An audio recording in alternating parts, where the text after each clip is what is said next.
Everything you think you know about Megalodon is wrong, but this is not a normal mistake. It may be a story that science has told incorrectly for years. We were told that Megalodon was simply a larger great white, familiar, safe, understandable. But what if that story is completely fabricated? What if Megalodon resembled nothing that has ever lived in the ocean? What if its true size, true shape, and true power were never actually revealed to us? Because newly emerging evidence shows that Megalodon was not just big. It may have even broken the very rules that nature put in place.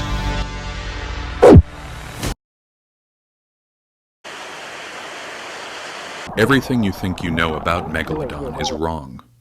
Not partially wrong, not outdated or obsolete, but fundamentally flawed. For decades we thought of Megalodon as nothing more than a great white shark, scaled up to gigantic proportions. Bigger teeth, stronger jaws, the same basic body plan. Safe, understandable. But new scientific data shows that this image may be one of the greatest misunderstandings in paleontology. Megalodon was not merely larger than the great white. It may have been something far more extreme, far more alien, and far more dangerous than we ever dared to imagine. For approximately 19 million years, Megalodon ruled Earth's oceans as the undisputed #1 apex predator. It lived longer than humans have walked this planet, surviving longer than most species ever managed to endure. Its jaws were powerful enough to tear apart whales with a single bite.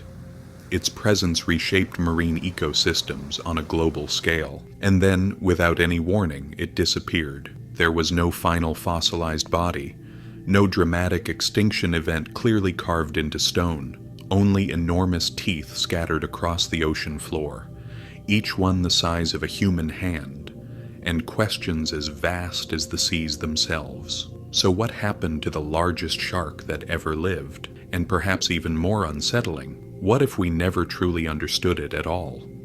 Because recent discoveries suggest that Megalodon was not just bigger than we thought. It may have even violated the biological rules we believed governed life in the ocean. Our story begins with teeth, because they are almost all we have. Sharks do not possess solid bones like mammals. Their skeletons are made of cartilage, which rarely fossilizes. But teeth endure, and Megalodon had hundreds of teeth, constantly replacing them throughout its life. Over millions of years, these discarded teeth accumulated by the tens of thousands and eventually fossilized across the world. Megalodon teeth have been found on every continent except Antarctica, as silent witnesses to an animal no human has ever seen alive. For centuries, these fossils baffled people. They were once believed to be tongue stones, the petrified remains of dragons or serpents.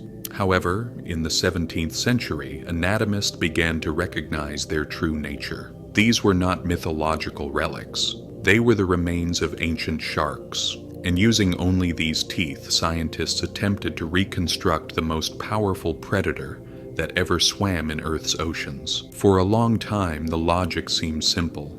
Megalodon's teeth resembled those of modern great white sharks, large, triangular, serrated, so it was assumed that the animal itself must have resembled a great white as well, a gigantic version of a familiar form. This assumption shaped nearly every illustration, documentary, and film depiction for more than a century. A colossal great white shark, terrifying yet conceptually safe, a monster we believed we understood. But nature rarely conforms to our assumptions. As fossil records expanded and analytical tools improved, scientists began to notice something unsettling. When Megalodon teeth were closely compared to those of great white sharks, the similarities began to collapse. The serrations were different, the root structures did not match. The overall geometry showed no overlap. These were not minor differences. They were signs of an entirely separate lineage. Eventually, Megalodon was removed from the great white's family tree and reassigned to an extinct group of sharks that had diverged millions of years earlier. This meant that for decades our mental image of Megalodon had been built on a false foundation. But even this discovery would soon be overshadowed by something far more disturbing: size. For much of modern science, Megalodon was estimated to be between 15 and 18 meters long. Enormous, yes, but still within the limits we believed the ocean could support. These estimates were based on teeth and a handful of rare vertebrae. No complete skeleton has ever been found. Until recently, this was the best we could do. Then, in 2025, everything changed. An international team of scientists reanalyzed one of the most complete Megalodon vertebral columns ever discovered. Even though it was incomplete, the specimen was staggering. It represented only the trunk of the animal. The head and tail were missing. To reconstruct the rest, researchers compared the fossil with over 100 living and extinct shark species and analyzed how body proportions scale with vertebrae throughout evolution. What they found shattered previous estimates. Some megalodons may have reached lengths exceeding 24 meters, nearly the size of a blue whale, potentially weighing close to 100 tons. This was not just a bigger shark. This was an evolutionary anomaly. Even more unsettling was its shape. Contrary to popular depictions, Megalodon was likely not a bulky, tank-like predator. New reconstructions suggest a long, streamlined body designed for efficiency, a shorter, broader snout, elongated fins to support its immense mass, less drag, more speed, more endurance. This design explains how Megalodon may have grown so large. Stocky bodies create resistance. Streamlined bodies push past biological limits, just as blue whales achieve their enormous size through sleek hydrodynamic forms. Megalodon may have done the same, not through brute bulk, but through efficiency perfected over millions of years. And its life began in darkness. Fossil evidence suggests that Megalodon pups were born several meters long, larger than most adult sharks alive today.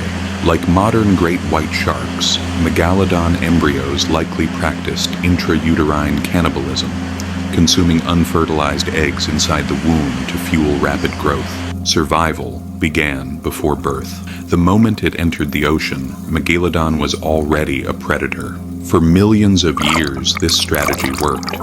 Megalodon dominated the seas, feeding on whales, dolphins, and large marine animals, facing almost no competition. But dominance comes at a cost. Size demands energy, and when ocean ecosystems began to change, that cost may have become unbearable. Contrary to popular belief, climate alone likely did not kill Megalodon. Evidence suggests it could tolerate a wide range of temperatures.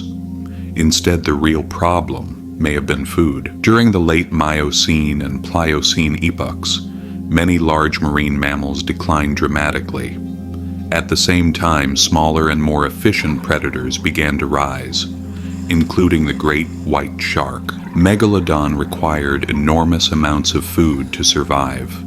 When prey became scarce, its greatest strength turned into its greatest weakness. In an ocean where efficiency mattered more than raw power, Megalodon simply needed too much. There was no longer room in the sea for a monster of that scale. Yet despite overwhelming evidence, the legend refuses to die. Stories persist of massive shadows seen in deep waters. Documentaries suggest that Megalodon may still lurk in darkness, hidden in places like the Mariana Trench.